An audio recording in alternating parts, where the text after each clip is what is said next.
Good afternoon, Marion. Making sure you can hear us okay? Yes, I can hear y'all. Thank you, sir. All right, all right. Y'all can see me? Yes, sir. All right.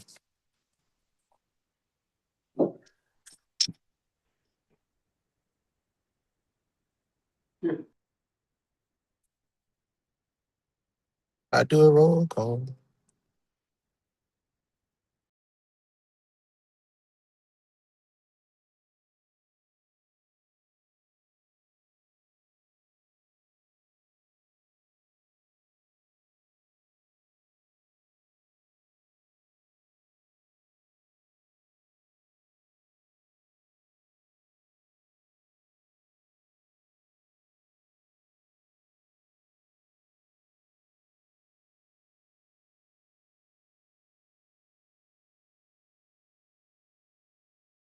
This meeting to order for the Northwest-Progresso Flagler Heights Redevelopment Advisory Board. The date is February 10th, 2026, and the time is 3:00.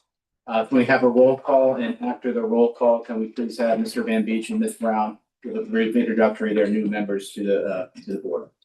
Mr. Seth? Here. Ms. Brown? Here. Mr. Burns? Ms. Burrows? Here. Mr. Calhoun? Mr. Edwards? Here. Mr. Howard? Can you hear me? Yes, I'm here. Okay. Mr. Cullen? Mr. Olvera? Here.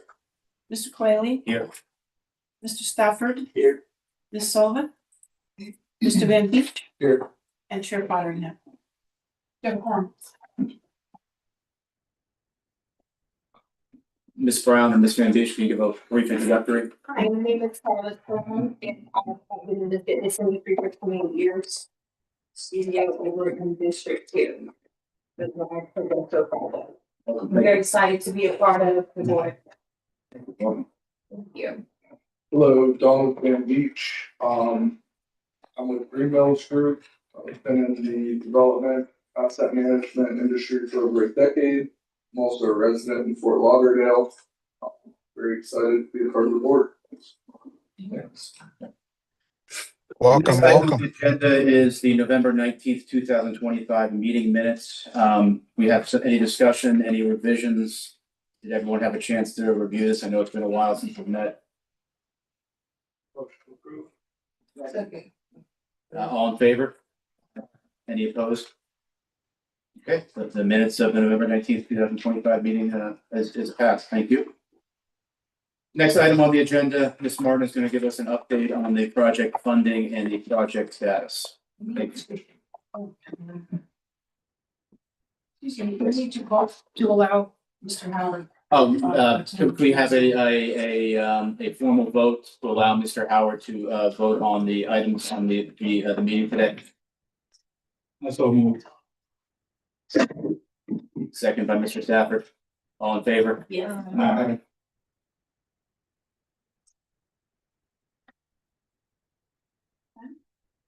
Good afternoon, Vanessa Martin, I'm the CRA manager.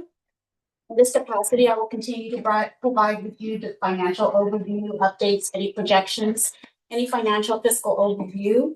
Over the next 24 months, I will provide a financial analysis and a strategic focus on the in-progress and unencumbered awards, while ensuring that we continue to stay committed to the CRA mission moving forward, which is obviously elimination of slum and blight and to advance a sustainable district. And so if we can begin, the first overview that we have here, I like to point on the screen. Oops. Yeah. So this is our financial overview of all of our in-progress funds. At this point, we have about $57.6 million that's been totally awarded and it's in progress, right? And we've only spent about $2.5 million to date, and we have an outstanding of $55.1 million. Okay, this is just in progress.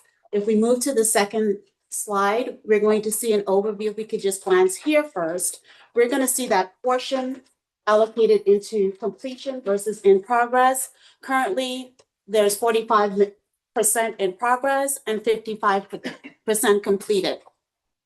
Of that amount, we have a total of $127 million that has been reinvested over the last 9 years, right? And of that amount, as I mentioned, 57.6 million is in progress. So what does that mean? Where's the money going? Right? Every year we get a budget and we're like, okay, well, let's allocate this amount over here and over here. But we never kind of really see an outline of where the money is actually going. So I wanted to provide you with a quick overview of the assessment of where the money is going. Currently, of the $57 million, we have about 4% going to restaurants. And you can see that color-coded on the detailed report up top, right? We have about 9% going towards commercial use. And the majority of our funds for in progress is going toward our mixed-use affordable housing, which is about 80%. And then other housing, which is not affordable, and also health, we allocated about 7%, which gives us a grand total of 57.6 million. Any questions? I have a question. What would be considered health? Optimal pharmacy, Okay. we categorize that as health. Okay. Any other questions? So moving forward, I'll just provide you a more strategic focus of how we're going to reevaluate the awarded funds that have not started. If we can scroll back up a little bit. As you notice, there are priorities listed here, everything in red, where it's a high priority, meaning that we're meeting with the vendors. We're trying to get a timeline to get these projects started, get them on roll. We have medium focus, those that are typically in progress. And you can see the metrics of the percentage of completion and the percentage of disbursement. So it's just a clear view, transparency of where we are with our in progress projects. And that completes my little financial overview. Yes. Sonny Burrows, the in progress projects, what's the difference between like the high priority and they're already all of the ones that are in progress and the medium? So the high would definitely be the ones that, for example, for the first one is the VNR enterprises. We consider that to be high because we really need to get that off the ground. So we internally need to kind of configure what we need to really focus on. And this has been established, if we look back for VNR back in 2019. I thought they were almost finished, they just needed extra money. Well, we did, but this is considered high because we need to then encumber the funds and get those funds dispersed to them. So this is considered a high priority for us. You mean the last amount that we awarded months ago? 475, yes, we just approved it back in January.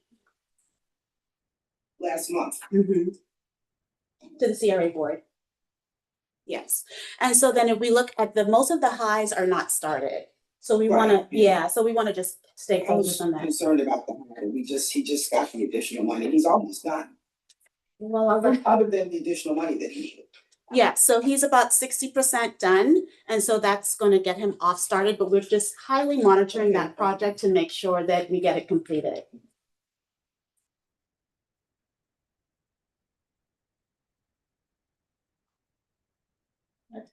Anything else?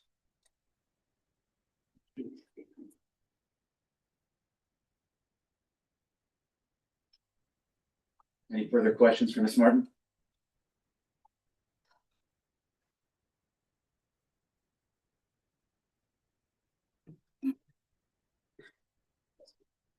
You have another question? It's okay. I'm just, we can talk about it offline. It's okay. Okay. All right. Thank you. Thank you. Our next item on the agenda is from Mr. Bob Wojcik. It's the discussion on and information on the United States Post Office site located at 400 Northwest 7th Avenue. Hi, Bob Wojcik, CRA Housing and Economic Development Manager. So this first item is really a general information and discussion item regarding the post office. Are you all familiar with where that post office is? 400 Northwest 7th Avenue. It's been there for approximately 30 years. The property was originally purchased along with almost all that property in that area, virtually the entire area, east of 7th Avenue, south of 6th, north of 2nd Street, west of the railroad tracks, was purchased going back, starting back in 1970s. And community development block grant became available to communities. And this project at that time, they developed a neighborhood redevelopment plan for the area in 1977. The area ultimately was expanded and became something called the Northwest Redevelopment Project. And all these properties were purchased. Almost all the tenants were relocated. Almost all the businesses were relocated. Almost all the properties were demolished. And the area was previously known as the West End Commercial District. If you're familiar with that phrase. So, because the property was developed with community development block grant funds, the area required that it comply with community development block grant regulations. Right now, you have a number of different uses throughout the area. You have City View, you have Rico Trace Apartments, which is a third project for low-income housing. You have Shops on Arts Avenue, commercial use. And you have our urgent care center, family health center, and you also have an entry with our. Some uses were allowed to remain, uses such as employment, and also some other uses were allowed to remain in the area, such as churches like that. And then the city accommodated all these properties by providing them with additional property, rearranging the streets so they could have access to their property, and the whole configuration you see out there was done by the city. First using block grant funds and then using bond money. We plat all the property and reconfigure everything you see right now. So because the property was purchased with block grant funds, we have to comply with the block grant requirements and the Housing Community Redevelopment Act of 1974. And which means that all these properties had to achieve a national objective and the benefit of low and moderate income persons, or primarily, and in the end, you had a post office site that it was originally, I don't think was necessarily thought to be used as a post office. But the city made a determination that the post office, which was now previously located in the historic district, needed to be moved. That was the post office for the entire downtown. And it's not it wasn't the post office for 33311. It's the post office for downtown. But they managed to get it with the help of the local congressman to get the location transferred to this new location over on 400 Northwest 7th Avenue, which is in 33311.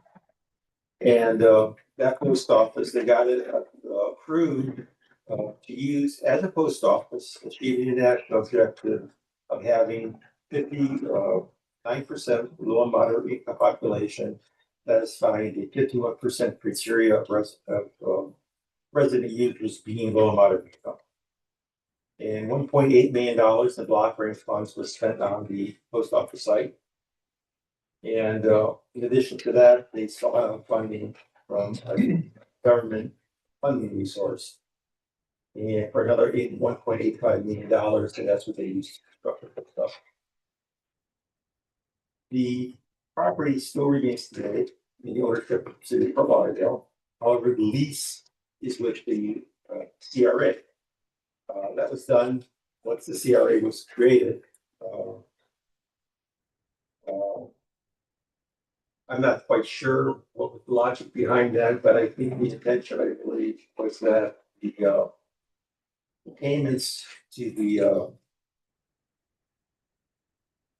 CRA would actually act as a pass-through for the lease, with the lease payments being expensed to the debt service that they owe for the loan that they made from the post office.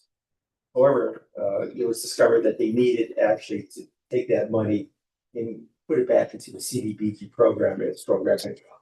But for a long time now, the city has been receiving payment on the post office, the annual rent of $160,000, going back into the city into its community development block grant program as program income, which is what's required under the regulations. So Now, the post office lease, it was a 30-year lease and it ends in December 11th of 2027. However, the post office has informed the city that they will not be extending the lease, that they will be moving from the property. That originally it was thought that they might actually be seeking out a smaller space in the post office, at the post office site, because they don't need quite that much space.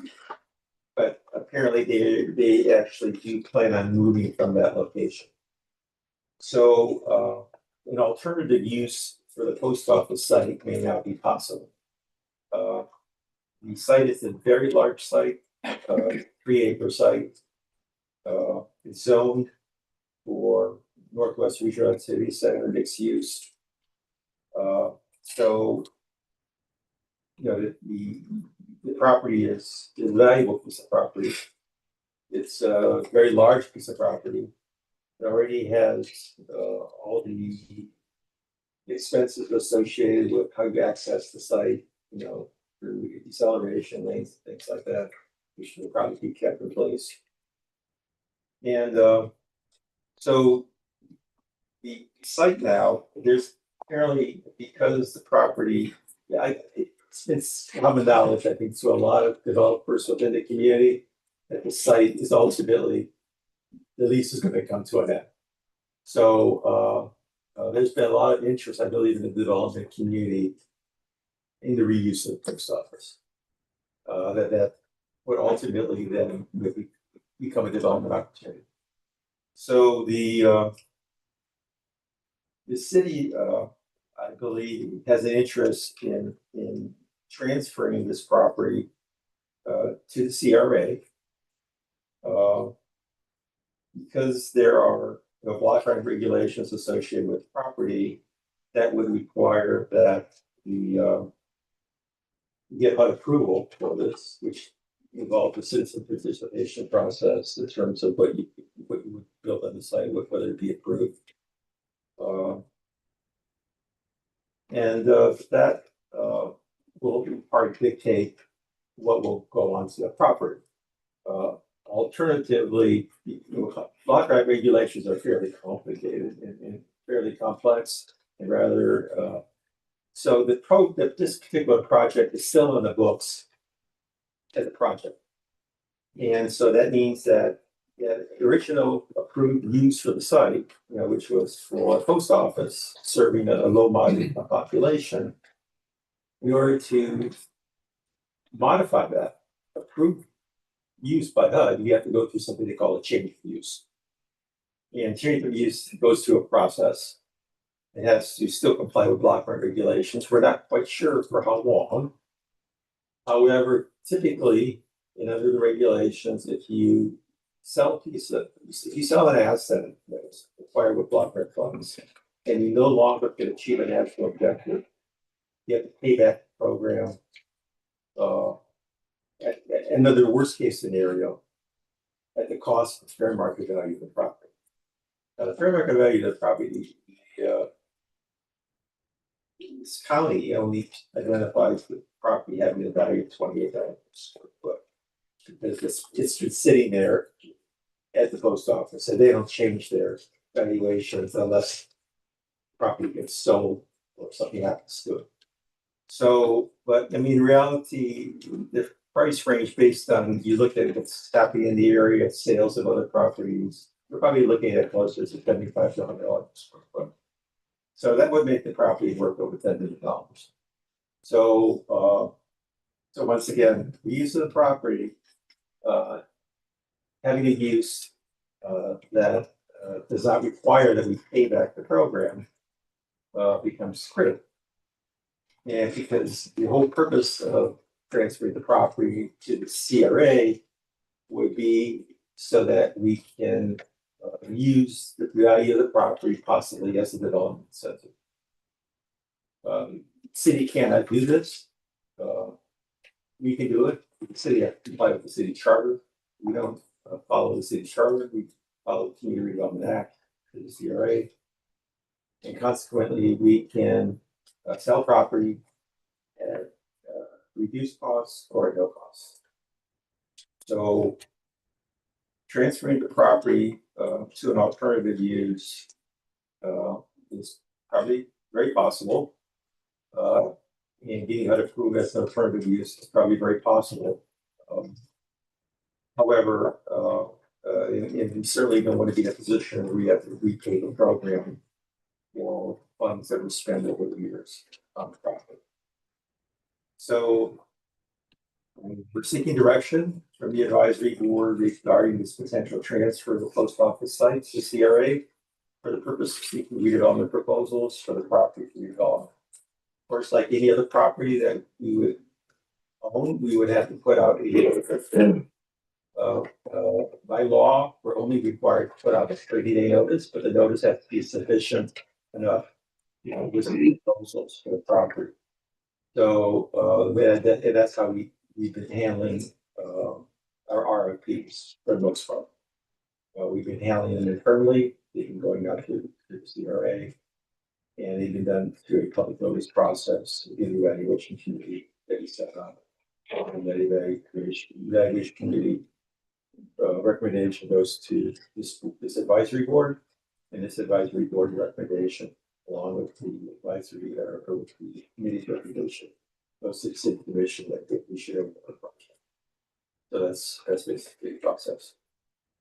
So, any questions? Any discussion? Can you repeat, please, current value that you estimate property to be? Well, once again, we don't have any current appraisal on the property, but I mean, if you look at property that's sold directly across the street, which has a more restrictive zoning. The property on the east side, except that, I mean, Northwest RC mixed use east, has a right by height of 65 feet. One on the west side of the property has a right by height of 45 feet. There's properties that are sold for $100 a square foot. Okay.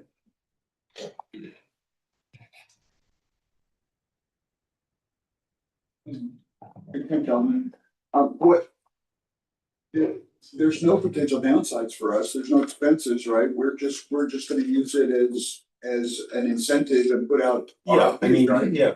We don't have any expenses that have to maintain the property. Well, yes, I mean, depending on if the post office should move out next month, which I don't think they are, but we don't know when they're moving out.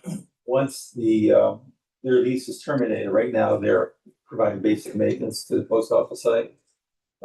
However, significant repairs we actually have to make. The property is 30 years old, so it is in need of continuous maintenance. And yes, depending on how quickly they move out of the site, we will be faced with maintaining that property.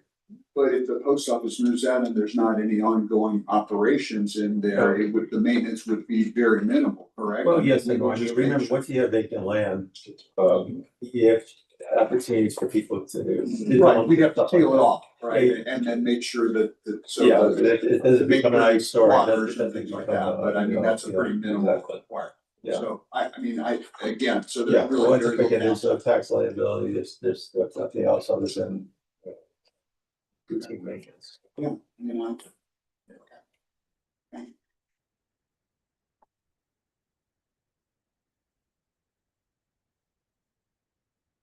Brian Stafford. So we've already been reached out to by numerous developers. Pardon me? You stated that, sorry, you've stated that we've already been reached out to by numerous developers about the site. That's prior to an RFP being issued, yes. I haven't spoken directly to any developers myself, but I understand that developers have approached possibly people in this office or even people at City Hall regarding the property. And that is because, once again, I believe in common knowledge after a while that the lease for the post office was expired. Not immediately, but it was expired. And from my understanding, there were ideas being thrown out there as to what the lease is expiring. They probably don't need as much property anymore. I mean, if you look what's happening with the post office. that, they may need a smaller footprint. The opportunities to develop high and better use, multi-story development. Probably housing, probably with commercial focus. Maybe just one or the other. And Calhoun, I do have another question. Then, so and you outlined multi-story, multi-use, developments that might be the most likely use for this property that we might go in. What do we think that, considering our limited funds moving forward, what does staff think that if we were to put this out, would our incentive be the property to get somebody, or do we, how much additional funding do we think we've got to give the developer to make this project fun? I mean, does the staff have any idea of what our initial, or what we have to do to make Well, this it depends work? on how they fund it. So, under a tax credit project, after the tax credit project, those projects raise a lot of capital. They may not need any additional incentive from us other than the property. The market rate project.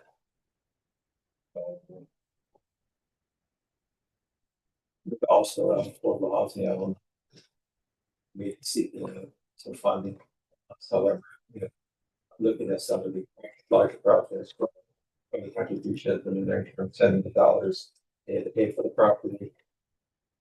$70 might be sufficient. Well, we haven't made an assessment of that at this point. Yeah. We're going to Yeah. review the budget later on, but this is just a conversation to get your recommendations and considerations moving forward. Nothing, we haven't looked at the numbers at this point. Yeah, I mean, it's just hard to, it seems like it's good for us to see already have control of this property, but again, we're the idea of us, getting this property and then having to, if we're gonna put money behind, again, to make something of the property, if we're just getting a white elephant that we're gonna have to take over and then we can't do anything with it, then that's the other thing that I question. That's, and it's hard to make a vote if we don't understand what we're doing, but so that's. Yeah, so we're just looking at the conveyance, the possibilities, at this point, but nothing has been set in stone at this point, so we can bring that back to you at a later date, once we go through the RFP process and all of that.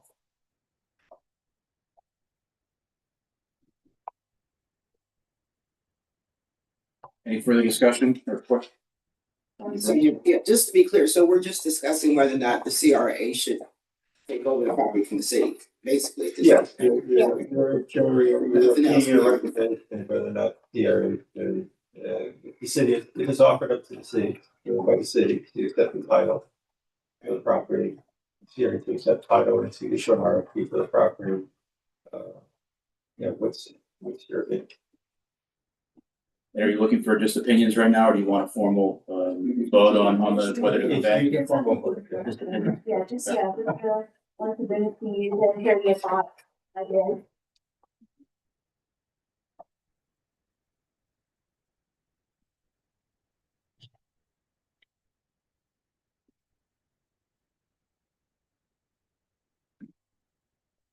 John Quayle, I mean, at this point, hearing what we've heard, I think, the conveyance would be a positive for the CRA, and I don't see much downside personally.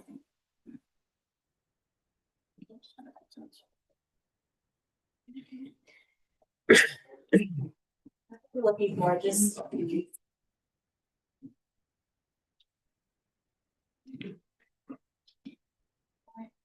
right, thank you. Right, and please have the record reflect that Mr. Ken Calhoun is in attendance. So the next item on the agenda is the revised program guidelines for the Property Safety Enhancement Program by Ms. Adderley. Thank you.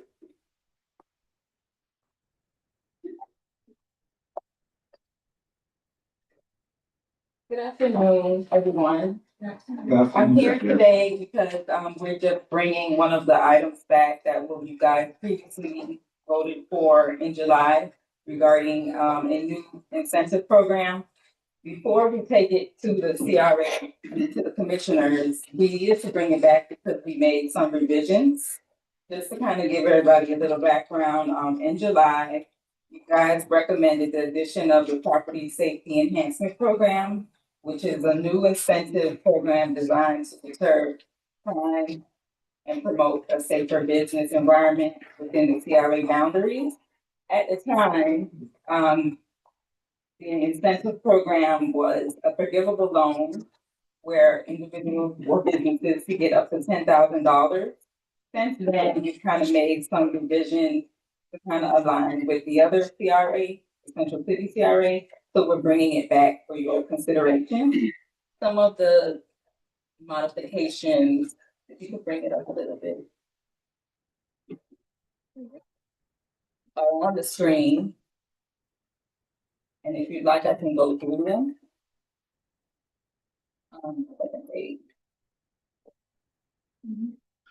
Just to reiterate, the program is still the same, but we just made some modifications with some of the guidelines that we needed to get your approval for, so that we can officially take it to the commissioner for a vote. So previously, one of the major changes is that, businesses can get up to 10,000 for properties within the designated focus area. And if they wasn't in the focus area, they can get up to 7,500. And it was a 25% match.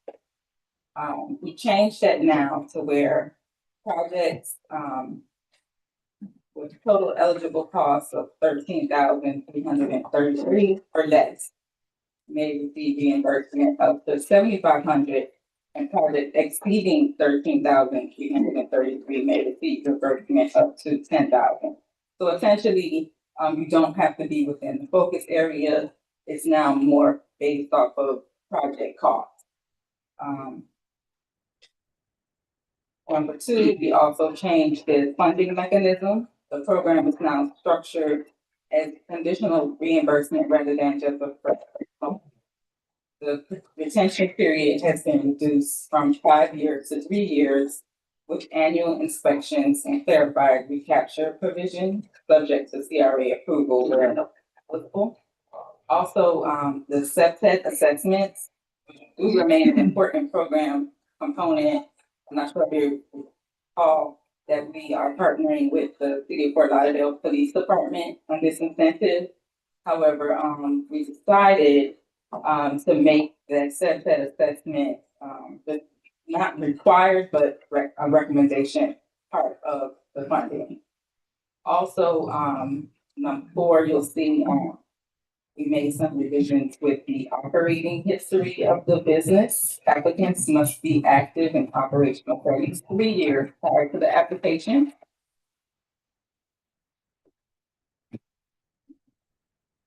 And the minimum remaining lease term for tenant applicants has also been reduced from 5 years to 3 years. Some of the other changes include property owner limitation. Property owners are limited to funding for one eligible property under the program only. And nonprofit eligibility. Eligible nonprofits must be within, bordering, or adjacent to defined commercial corridor and demonstrate a clear nexus to corridor safety. And then we also enhance the monitoring, compliance, and retention portion of the program, where we'll now be doing annual retention inspections, centralized tracking of awards, and compliance status. And so we just wanted to get your recommendations, any opinions or suggestions that you may have before we go to the city commissioner for a final vote and put the program out on the page. Any questions, recommendations, suggestions? John Quayle, how much total money do we have available for this? $250,000 for fiscal year 2026. I'm assuming people are or lining up the door to accomplish this? I hope so. I mean, I've gotten some inquiries about it, but, we haven't put it out there yet, because we still have to take it to a vote for the city commission. But, we just opened up our residential enhancement program about 2 weeks ago, and we got a lot of people interested. I sent some of you guys, emails about that. We're pretty much maxed out at that. So that goes to show that there is, interest in some of our smaller programs. Van Beach, is there a retroactive reimbursement aspect to this where if a property owner has already been, following septic guidelines and making the necessary enhancements, they could potentially be reimbursed for costs that has previously been spent over the last year, or is there any time frame to capture that or plan to? No, they have to actually apply first before they can. Have to go out and do an assessment and make sure that it kind of aligns with the guidelines. So it's not something that you could previously have done and then get reimbursed. This would be something that you apply for next time. Understood. Thank you. But no further questions or concerns, but I just need a vote. Okay, we have a motion to, I have a question. The funding mechanism that changed, the conditional reimbursement. So is it basically a forgivable loan with conditions, or is it actual reimbursement that you reimburse each Well, we're year? just gonna be reimbursing them. So they have to have the money up front. And Yes.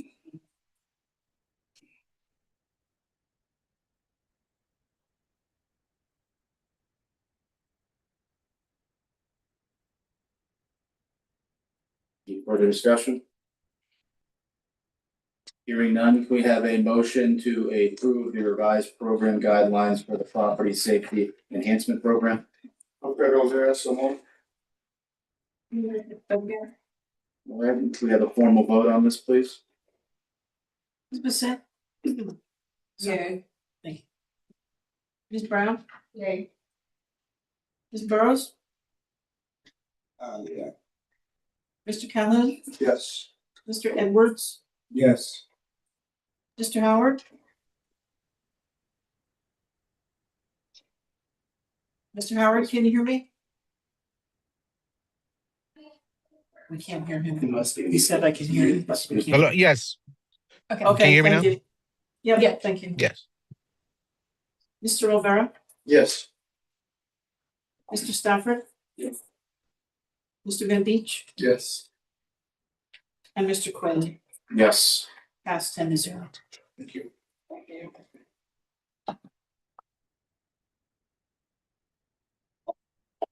All right, the next item on the agenda, do we have any old or new business to discuss?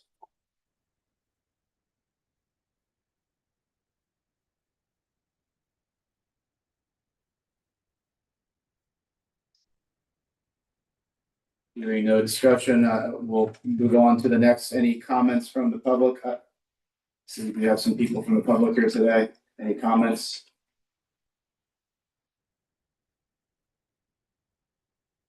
Okay. Can I have a motion to adjourn, please? All in favor? Thank you.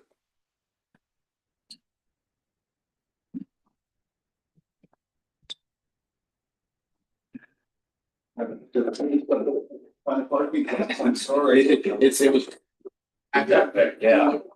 Thank you, Mr. Howard. All right, y'all enjoy your day. Thank you.